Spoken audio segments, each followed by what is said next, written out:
Hey, thank you so much for joining us at our Crosspoint Church podcast.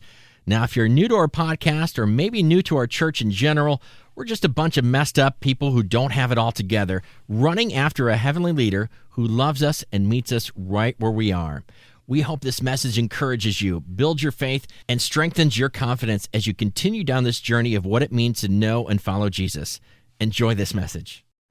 Yes, dads ever been there like, yes, I finally did it. I think that scene kind of unifies a lot of things for us dads in the room. So happy Father's Day, dads. Really excited to have you here with us this weekend. And we just want to thank you for the ways you've raised us, the ways you've coached us, the ways you've encouraged us, modeled for us, built us up. And so on behalf of all of us that have fathers, which really is all of us, we just want to say thank you. And we hope you feel celebrated this weekend. Now, welcome to Crosspoint. Man, really excited to have you with us this weekend. My name's Curt. And man, it's good to see all of you across all of our platforms, including online this weekend. Let's make some noise for those joining us online. We just want you to know, man, you are with us, not just watching, but we just consider you a part of this community. So we are so excited you've chosen to join us this weekend. Now, we are in part 3 of this series called Games We Play, and we've been looking at how we tend to drag this competitive spirit into our relationships, and I tend to do this. A couple weeks ago, even last week, we said, anybody overly competitive, make some noise if you're overly competitive. Just make some noise. I know I'm making a lot of noise right here. Let me tell you just how competitive I can be at times. When my wife and I first got married, part of our honeymoon, we spent some time on a cruise. And so we decided during that time that we were going to go to the casino a couple different nights, and we kind of set a dollar amount. We're going to spend this much money, and we're just going to play until it's gone. But we started winning, and then we just kept winning. And it was like amazing. We just kept winning more. We won so much money. We paid all of our tips for that entire cruise. I mean, everybody that served us, housekeeping, all of them. It was amazing. And I'm just like, wow. I think if I lived near a casino, I'd be an addict, just so you know. And so we get home after our honeymoon, and we were moving into our home, and we didn't have all of the appliances in our house. It was a rental. And so we had to go out and get a washer and dryer. We didn't have it yet, so we had to go to the laundromat. And so the first time we went to the laundromat, I remember walking to the change machine and putting a $5 bill in, and the moment those quarters started to drop, I lit up.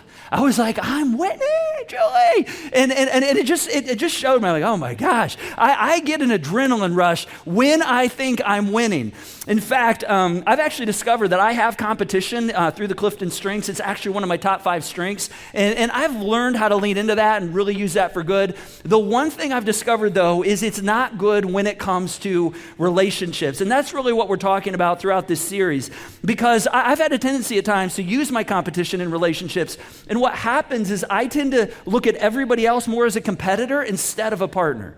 And so, when you're working on a team, whether that's in your workplace or, if that's at home or with your partner, your spouse, when you're competing with one another, that can create a lot of gaps in relationships. And so, again, this is something I've learned a bit about over the years. And so today, we're going to look at the blame game. And again, this is something I've had some experience with as well. In fact, I got really good over the years at trying to make sure that all the outcomes were somebody else's fault. I could explain them away. I could give you every reason why it wasn't my fault. And again, so I'm going to kind of actually, show you some of the ways that I've grown out of that, some of the tools that I'm still growing out of that, because I was convinced I was winning, but nobody was winning when I was seeing people around me as competitors. And so today we're going to talk about a few things that we can learn on this, some things I've learned, and we're going to look at a figure that you probably know something about, a guy from the Old Testament. This is a guy named Moses. And even if you didn't grow up in church, you've probably heard of the guy named Moses.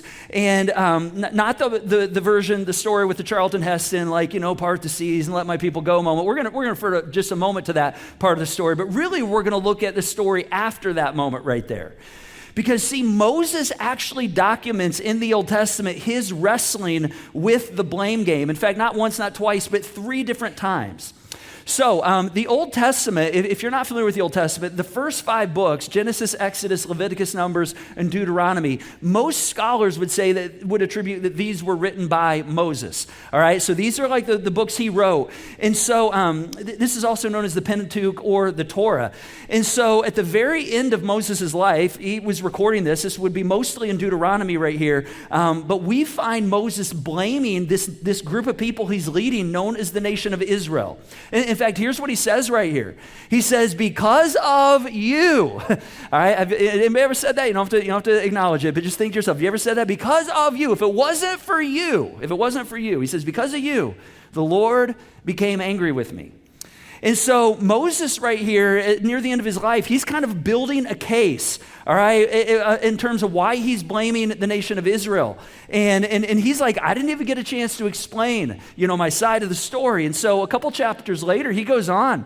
He says, the Lord was angry with me. Here he goes again, because of you. I mean, he's totally pointing the finger, because of you. And he solemnly swore that I would not cross the Jordan into the good land, into the promised land, this place that God had promised the nation of Israel that he was taking them.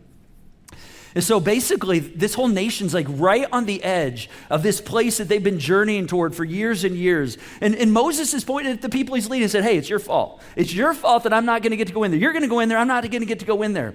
Now, to understand this, we have to have a little context. And so there are two parallel events that happen that kind of set this whole thing up. So I want to tell you about these.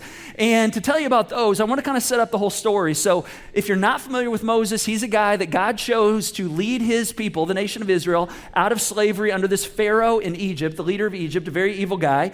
And basically, Moses broke them out of that slavery, and then they crossed the Red Sea, and that was the parting of the Red Sea moment. And then God takes him and gives him these 10 commandments. He gives him basically instructions for life. He says, hey, for this season and this time in the world, this is how you're to live together. Because see, they were slaves. They didn't know how to live together. And so he said, this is how I want you to relate with one another.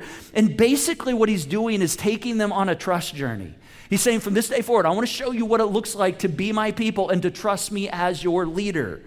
And so this whole journey, from Egypt to Mount Sinai to the Promised Land is about trust. And so today we're going to look at a parallel event that happens later on in the book of Numbers. Now, these two instances right here that we're going to look at, both of them involve a rock and they involve water coming from a rock. All right? And the crazy thing is these events happen over 40 years apart from one another. And so the first one happens right after they leave the nation of Egypt and they're just beginning this journey. And then the other one happens over 40 years later as they're on the edge of the Promised Land, right at their end of their journey. But in both instances, the people that Moses is leading, they're grumbling, they're complaining, all right, because they have no water. And so they're blaming Moses. And possibly that was just because he was right in front of them. He was like the tangible person in front of them, but they're blaming him for being, incompetent. They're like, you're unfit as our leader. I mean, we're out here, we're about to die of hydration. Here's what they're saying. We'd be better off as slaves again. I mean, at least we had water. At least we had food back then. We'd be better off in Egypt. And so both of these episodes right here, God instructs Moses to take his staff.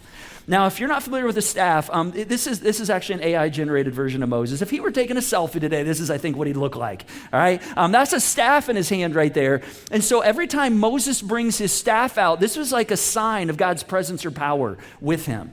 And so, in fact, when Moses first got called to this initiative right here, God said, hey, I want you to take your staff and throw it on the ground. And he was trying to see if Moses would trust him and do what he asked him to do. And so Moses throws it on the ground, and immediately, as soon as it hits the ground, it turns into a snake.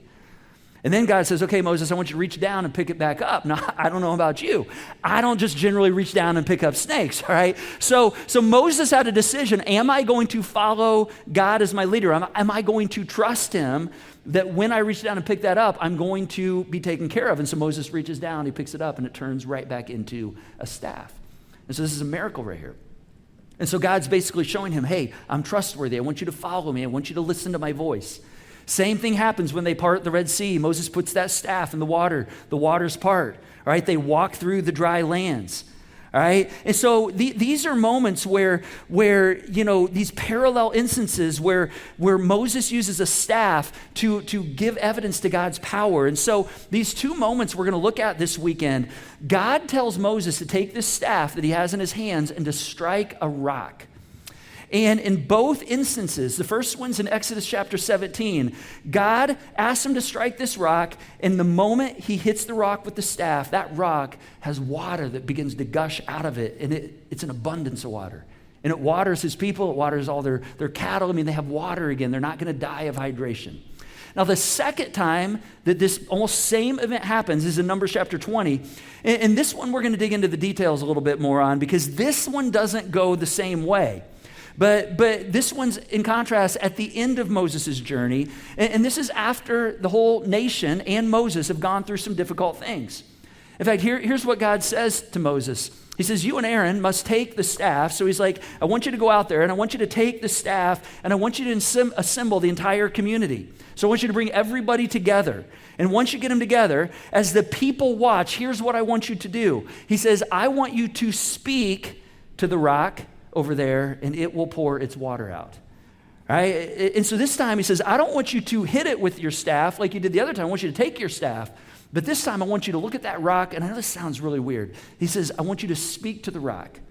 And so Moses, it says, he did what he was told. He took the staff from the place where it was kept before the Lord, and then he and Aaron summoned the people to come together at the rock. So far, so good, right? He's doing exactly what God had told him to do. But this is where the story goes off the rails right here. All right, instead of speaking to the rock, which I know seems kind of weird, but that's what God asked him to do. He said, I want you to speak to the rock. Moses instead, he turns and he addresses the people. He addresses the nation of Israel. All right, and so everybody's gathered around the rock, and then he turns, instead of speaking to the rock, he says to the Israelites, he says, listen, you rebels. I mean, it's almost like he's chastising them a bit. He's kind of scolding them a bit right here. He's like, must we bring water again? All right, must we bring water again out of this rock right here? Because he'd already done it, 40 years ago.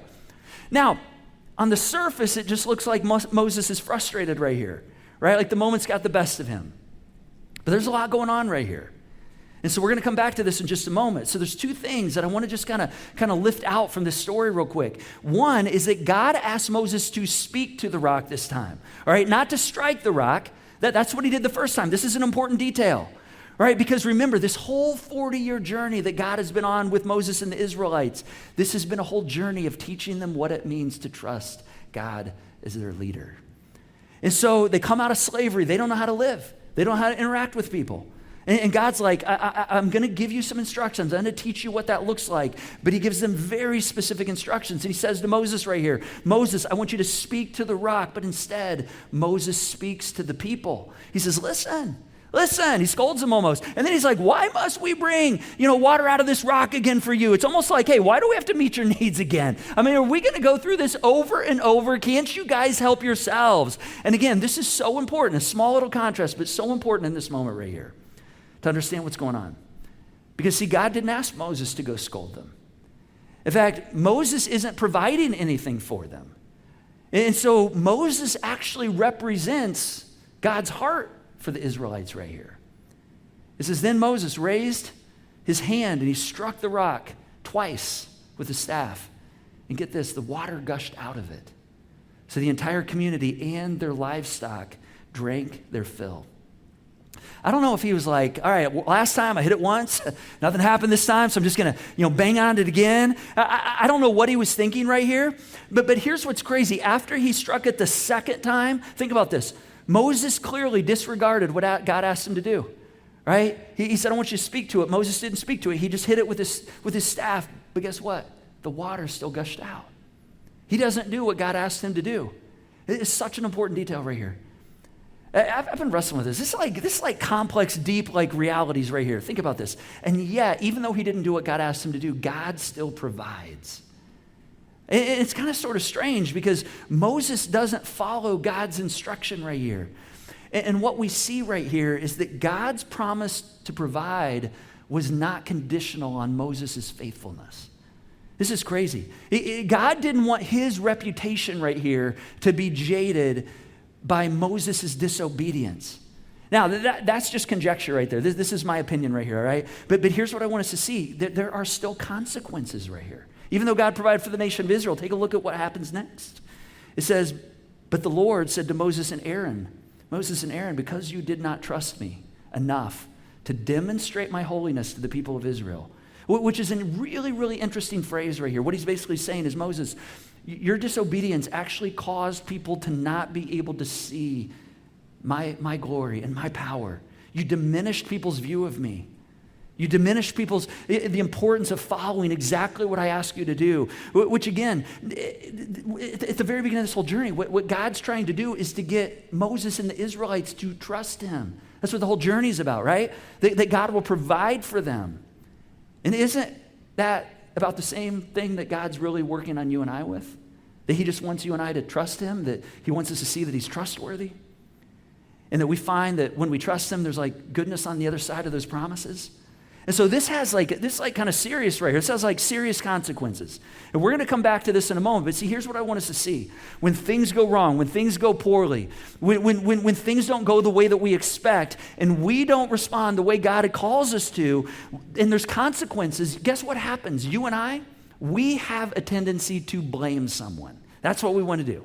We just naturally want to assign blame, right? We want to blame somebody or something or some kind of circumstance. That's just kind of naturally our bent. Now, this is fascinating right here, because these right here, these weren't consequences just for Moses, all right? I mean, God says Moses and Aaron. All right, and so Aaron was there, right? And some of you know this because you've experienced this. Sometimes the actions of somebody else actually create consequences for you. You know, you might experience something. You go, well, I'm not the one that did anything wrong, all right? I'm not the one that it's not my fault right here. And that's true for Aaron right here as well, because he's not the one that had the staff in his hands. And yet God says to both of them, the Lord said to Moses and Aaron, take a look at this, that you will not lead them into the land that I'm giving them. They're going to get there, but you're not going to be able to go through. And this is so crazy. There's a common thread going on right here that I want us to see in Moses' life, which is that he continues to blame the nation of Israel. He continues to blame other people for his problems. And over the course of 40 years, we still see Moses not learning this lesson. And so the point of this whole story, it'd be easy to back away and go, oh my gosh, okay, this is all about like owning up to your own mistakes, right? But I don't think that's the point of what God's trying to communicate right here. I mean, that's like the low-lying fruit right there. I mean, that's like level one, all right? I think the deeper, the more complex thing God's wanting us to see, the deeper thing he's wanting us to see is that Moses actually isn't taking responsibility. And see, isn't that what the blame game is actually all about? The blame game is about when we're experiencing consequences, we want to look around and we want to say, okay, who's responsible for this? Obviously, somebody did something, you did something. I'm going to find out who did something. All right, if there's a problem, we're going to say, okay, who behaved badly right here? I think I know who it is. Because we want to answer the question, okay, who's responsible? All right, who do I blame? Who's the responsible party right here? Now, I want to kind of map this out for you right here. So I want to kind of illustrate this for us. So, because here's what happens. When we get caught in the blame game, what we want to know is, we obviously experience some consequences. You know how hard it is to spell in front of people? There's consequences, right? And whenever we have consequences that we don't like, maybe somebody else created them, maybe you created them, we ask the question, okay, in this situation, who's responsible? Those are the things we want to know. Who's responsible? Now, when we find ourselves in a moment where we're in a blame situation, when we're playing the blame game relationally, and all of us have done both of these, right? Our general bent is that we want to assign responsibility, right? We look around and we say, okay, I want to find out who's responsible for this. I want to find out who did this. All right, it's not my fault, but we want to find someone to blame the circumstances on. Now, I don't know if you saw this. This is really cool last weekend. French Open was last weekend. Coco Gauff, man, did you see, anybody see her like win the French Open? Yeah, a couple of you. That was so cool. I have a daughter who plays tennis, so we were watching this. She beat the number one player in the world, and it was so fascinating because in the press conference after the match, the number one player, she was just dissing on Coco. She was like, well, she didn't play that good. And then get this, she started blaming the wind for why she didn't perform well. And you may know the name Chris Evert. She's like one of the greatest tennis players on the women's side of all time. Chris Evert like jumped into the conversation. She's like, hey, listen, when you're the number one and number two player in the world, you should know how to play in the wind. All right, because she was blaming. She was looking for something to assign her responsibility to. So this is what we do. And so I want to show you this. So there's two reactions that all of us have. There's really only two ways we handle when we deal with consequences, and we want to know who's responsible. We either assign responsibility, or the other option, there's really only two, is that you know how hard it is to write in front of people. We assume responsibility. So these are the two things we do. We assign or we assume it. All right, when something goes wrong, when something's not the way it's supposed to be, all right, we assign or we assume. Now, when we look at the life of Moses, in this moment, it kind of looks like he lost control. All right, but he didn't really lose control in this moment right here. Remember, 40 years separate these two moments where he's asked to approach this rock to produce water for the people he's leading. In the first one, they're just setting out. All right, this is like the first bump in the road. All right, and so and people didn't have water. They're revolting. They want to stone Moses. I mean, people are like, man, we would have been better off staying in Egypt as slaves. But 40 years go by, and here's what happened over those 40 years. God continued to show up. God continued to show them that, hey, I'm going to provide for you. In fact, every single day, God would bring them food in the form of something called manna. That's a lesson for another time. He would just make quails like fall out of the sky. He would bring them protection. He's teaching them that, hey, every single day you can trust me and I will provide for you. So the Israelites and Moses, get this, they've had 40 years of trust experiences, and yet we get to the end of this journey and it seems that there's been no change in the people. They're still blaming one another. Moses is still blaming them. The relationships are still crumbling. It's no wonder their attitude is the way that it is, because that's Moses' posture. They're just reflecting the posture of their leader. Now, anybody remember the movie Remember the Titans? Make some noise if you remember the movie Remember the Titans. You guys know that movie? Okay, yes, you know this. Man, great movie. True to life story about two high school teams that come together back in the 70s in a season where there was racial integration happening in our schools, and these two high school football teams come together, and you have two quarterbacks who are kind of the alphas of each of their squads. You have Julius Campbell and Gary Bratier, and these two guys, man, they are butting heads, right? And at one point, Bratier, he actually addresses Julius. He's like blaming him for his bad attitude. And Julius's response to him, if you don't remember this moment, it's brilliant. I want to show it to you right here. Take a look. So that's exactly what's happening with Moses right here. Attitude reflects leadership. And I know for some of us, we're like, hey, I'm not a leader, Curt, but you are. I mean, whenever you lead out, whether that's in a conversation, whenever you lead out at home, whenever you lead out perhaps in a relationship, in a marriage, with your family, guess what? People follow. And people follow the pace that you set for them. Now, there's two things at play right here for Moses in this blame game. And these are things that you and I find in our life as well. And so I want us to take a look at what happens here. See, Moses says, his phrase, it really kind of inflames this moment. He says, hey, listen, you rebels. He calls them rebels, and he's kind of assuming a position right here. And the position he is assuming is one of moral superiority. He's almost like saying, hey, listen, you guys don't know what you're doing. I know better than you. I do better than you. And so Moses is actually elevating himself in this moment as a judge. He's making himself both the judge and the jury. He's like, it's not that you guys are rebels. It's not that we're rebels. It's not that we're even grumblers. No, you guys are the ones grumbling. He's like, you guys are the ones being disobedient. You guys are the ones not listening to God. And he's kind of scolding them right here. Now, come on, you and I, we do this as well, right? I mean, we do this in our workplaces at times. We do this in our homes. We do this, as parents. I mean, immediately things go wrong. What do? Okay, what's the problem, right? Who created this problem right here? We never step back and reflect and go, okay, what's going on in this environment right here that might have contributed to the reaction that just happened right here? No, we say, what's your problem? What's the matter with you? Why are you acting that way? All right, we ask all these questions. If you weren't so, and you can fill in the blank with whatever, however you'd finish that. If you weren't so selfish, if you weren't so, incompetent, if you weren't so self-indulgent, I mean, however you'd fill that out. We put ourselves in a place of moral superiority. All right, this can't be my issue. I mean, I've got my stuff together. This certainly can't be me. I'm not the one creating this problem. Now, Brené Brown, she's actually written a lot on this right here.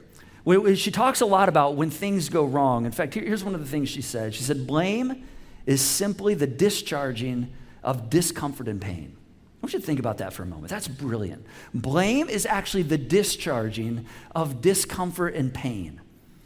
And so what that means is when we take on the role of a judge, all right, what we're doing is we're feeling a bit of discomfort, and we want to make somebody else responsible. All right, we want to make somebody else at fault. We want to try to assign that to someone else. So what we try to do is we try to transfer that to someone else so we don't have to feel that discomfort or that pain any longer. So we don't have to deal with it. And what we fail to realize is when we do this, is actually distances the relationship instead of, creating cohesion. See, assigning blame never closes the gap, right?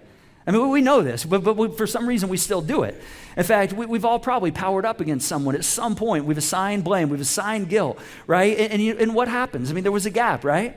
I mean, you didn't move closer together. I mean, that person didn't come up to you and go, oh my gosh, can I give you a hug? I am so glad that you showed me my faults today and how all of this is my fault. Thank you. It makes some noise if you've ever had that experience. Yeah, that just doesn't happen, does it? Right? So blame, when we blame, we actually sabotage our relationships. So that's the first thing. Now, the second thing that blame does is it actually allows us to become a victim. In fact, it doesn't just allow us to become a victim, but it causes us to spiral into a victim mentality.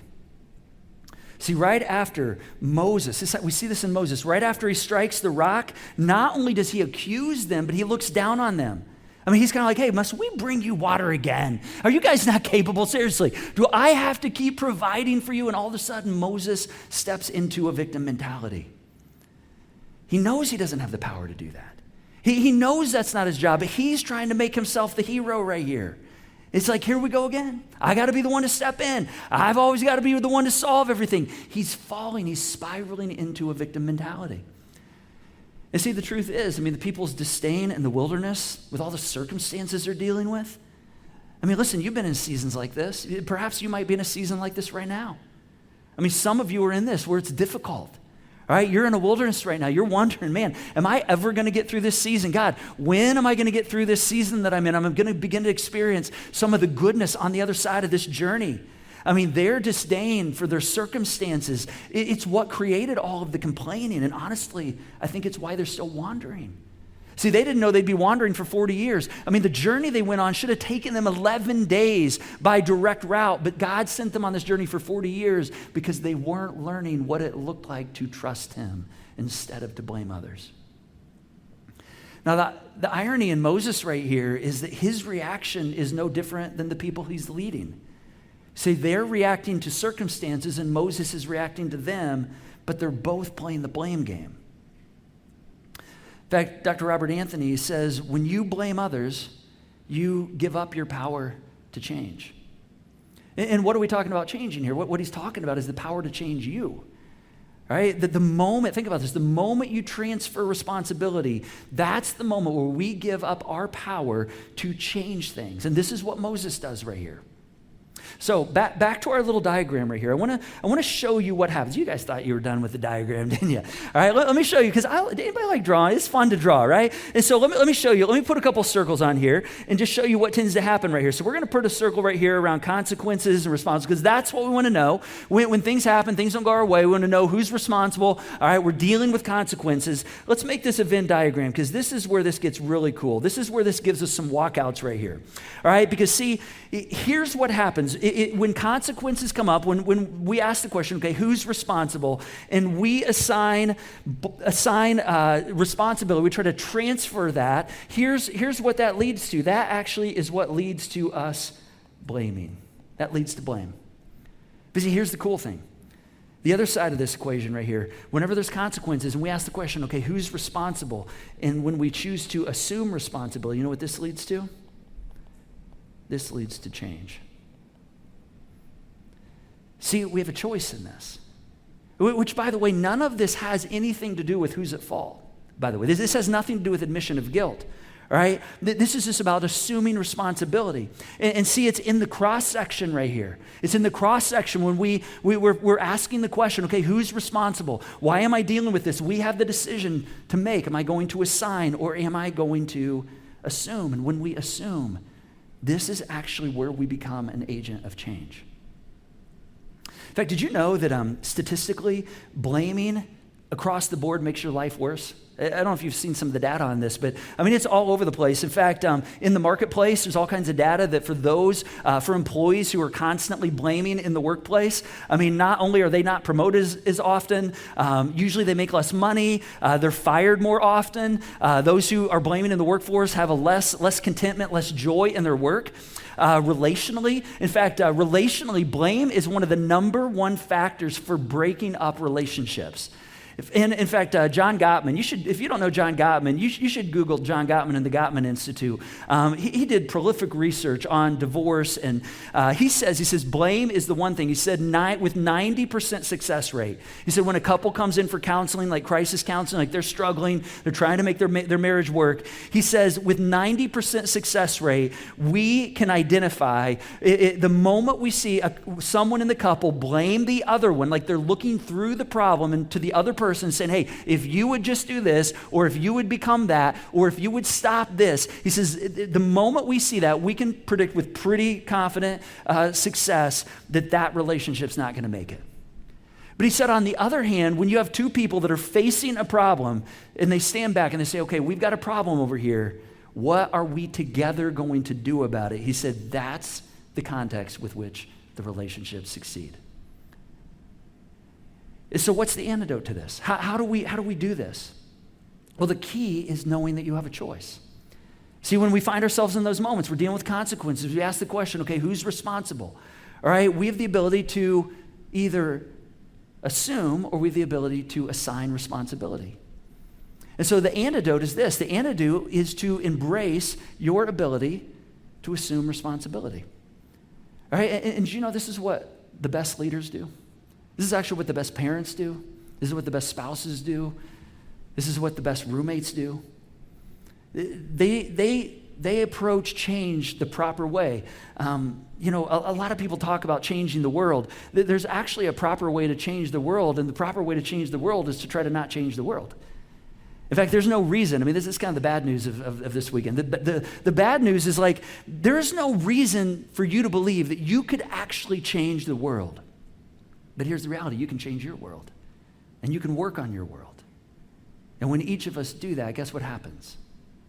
We actually are a part of changing the world. And so the question, when we get in those moments, we go, okay, what's gone wrong right here?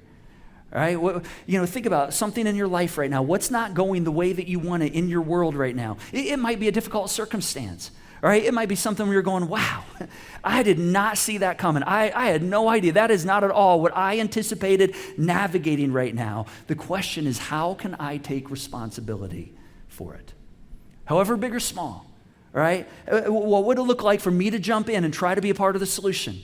What would it look like for me to jump in? Again, this isn't admission of guilt. This isn't, owning that, hey, I'm responsible. It's just saying, what would it look like for me to take on the burden for myself and others around me? And do you know that people do this all the time? There are people doing this all over our community, your life, in and out of our workspaces and our social spaces, finding purpose in this, assuming responsibility for things that aren't their responsibility. I mean, we see this in the healthcare industry all the time. We see this in the educational industry. We see this with teachers that are like, hey, I didn't create this problem, but I'm going to do everything possible to help this kid succeed. We see this in the business spaces. I mean, you probably see this in your home at times. They're not assigning responsibility, they're actually assuming responsibility. Now for me, I can give you a quick picture of one of the really pointed times where I can say, man, I fell into this. In fact, if you've been around here at Crosspoint for, a year and a half or so, you've heard me say over the last year, man, about 6-8 months ago, I was going through one of the most difficult seasons of my life professionally, especially as a leader. And that was me leading here at Crosspoint and, us coming out of the COVID pandemic. And we had all kinds of plans that were in place, and a lot of those had to be changed. And, we were dealing with, rebuilding financially, and we were dealing with a refinance that came out about in the midst of that. And we had a lot of challenges, a lot of hurdles. And I'm telling you what, God showed up in amazing ways in the midst of that season. But God taught me something, and he taught us something in the midst of that. But for me personally, this is kind of a confession moment, if you will. I was pointing the finger all over the place. I was pointing the finger at the conditions of our world, at the conditions of things we'd experienced. I was pointing my finger at, other pastors, other churches, even people that had worked for me at the time. I truly fell into a moment where I was spiraling as a victim. And the moment that things changed was when I changed. It was the moment where I decided to assume responsibility. And listen, I didn't work out all the solutions, but we experienced some crazy, crazy miracles over the last couple of years. It's been so cool. But that was God's part. See, my part was actually to assume responsibility. That didn't mean I was assuming that, hey, I'm responsible for all this, but it was me saying, hey, I'm going to set the tone as a leader. And guess what? Many of you did the same. Many of you set the tone as a leader. You said, hey, instead of assigning responsibility in this moment, I'm actually going to assume responsibility. And you became a part of the solution. Amazing things. We saw just amazing moves of people and saying, hey, I want to help fund this. I want to help be the horsepower that makes Crosspoint go. I want to jump into teams. I want to be a part of championing the cause because we believe in what we're about here of helping people find their way to God, giving people a place to have a starting place when they don't have a faith. And so this is what it means to assume responsibility. Now, some chose to assign instead of assume. And most of those who assigned, they didn't stay around for very long. Because, see, when we assign, it actually breaks relationships. But I just want you to rest assured, man, this is what this place is built on people who say, hey, I want to assume responsibility. And see, it doesn't just happen here. In fact, that's what Jesus did for you and I. When you think about it, I mean, Jesus took responsibility for a problem that wasn't his fault. And see, in that season we went through, here's one of the things I learned. One of my learnings was that in Jesus, I'm stronger than any things that are terrible. And some of you need to hear that this weekend. All right, some of you are here today, or you're tuning in online, or maybe you're listening on the podcast right now, and you're driving down the road. You need to hear this right here, that in Jesus, when Jesus is in you, you are actually stronger than anything that's terrible. Meaning you're thinking about quitting right now. You're thinking about throwing in the towel. You're thinking about, I just don't know if I can go on. You're perhaps facing some of the worst circumstances you've had in your life. You're facing some of the greatest evils that you're coming against in the world. At least you feel that right now. But I want you to know that you can overcome those, not on your own strength, but by the power of Christ at work in you, just like Moses did in the wilderness. In fact, this is amazing. Think about this, 1,500 years after this moment with Moses, 1,500 years after this, these two episodes that Moses had with these rocks and hitting them with the staff and water gushing out of them, God continues to provide. And looking back 1,500 years later, I want to show you something the Apostle Paul in the New Testament. This is now the New Testament part of the Bible. Here's what Paul says. He said, they all ate the same spiritual food and drank the same spiritual drink, for they drank from the spiritual rock that accompanied them, and that rock was Christ. What he's saying right there is when you lean into Jesus, he will provide for you. He will sustain you. Listen, I'm not sure what you walked in with this weekend. When you tuned in this weekend, I don't know what you're carrying right now.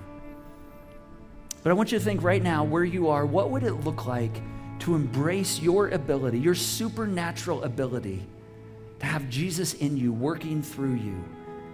That supernatural ability to assume responsibility. I mean, whatever comes your way, to assume responsibility. Say, hey, I'm going to be a part of creating a solution right here. That's not saying it's your fault. It's just saying, hey, I'm going to own it. I'm going to make sure we get someplace. In fact, in many cases, it's not your fault. But sometimes other people need you to step in, just like Jesus stepped in for you. Instead of turning your back on them, it might be turning around and saying, hey, I'm gonna carry that for you. I'm gonna carry that with you. All right? I'm gonna take on the suffering. I'm gonna take on a bit of the misery. I'm gonna take on a bit of the discomfort with you. And man, I'm telling you, I promise if you do this, things will begin to change. Because see, this is how God works. He's with you, he guides you, and he will strengthen you. He'll provide for you. In fact, those are some of our next steps this week. In order to do that, though, we have to say, okay, I'm gonna quit playing the blame game. I'm going to choose, instead of assigning responsibility, what does it look like for me to assume responsibility? And when you do that, I guarantee it'll change your world. And perhaps it might just change the world. In fact, let me pray for us. Heavenly Father, thank you for this moment, for this story right here. I pray for every single person that's in earshot of my voice right now, whatever circumstances they may be carrying right now. I pray for somebody who perhaps walked in or tuned in today and man, they just feel like their life circumstances are so overwhelming. They feel like quitting right now. They just feel like there's no way I can go on. God, I just pray that they would hear today that the reality is they can't go on their own. But if they lean into you, that they can trust you, and you're going to be able to do more than they will ever be able to do on their own. And you're going to care for them, and you're going to guide them, and you're going to hold them up. That your promise is not always to provide a way out or to take the circumstances away, but you will get us through. Your promise is to help us stand up under the burden and to see that your strength is enough, that your grace is enough. So, Father, I just pray right now for your grace and your mercy for people who are facing things right now that are wondering if they're going to make it to the other side of that. I pray that somehow you would just show up and show them that you're near. God, I pray for the somebodies who perhaps haven't chosen to trust you yet. And they're wondering if they can make it through, and perhaps there's something stirred in their hearts right now. Would you just cause them to look up and to choose to want to trust you and to want to experience more of you? Would you come inside them and empower them to bear whatever they're facing right now, so that we could be a people who empower and embrace, or empowered and embraced by your power, so that we can be overcomers. And so, God, we just want to experience more of you. We love you, we thank you, and we pray these things according to your identity, Jesus. Amen. We're going to sing one more song. If you want to go ahead and stand with us, we're going to sing a song that talks about and reminds us that we actually can change the world when we are aware of what God wants to do in and through us. So let's sing this together. Thanks so much for joining us today. Take a moment to follow our podcast on your preferred platform, and be sure to download our app to stay informed on everything happening here at Crosspoint. And if you like what you heard today, don't hesitate to share it with a friend that might need to hear it too.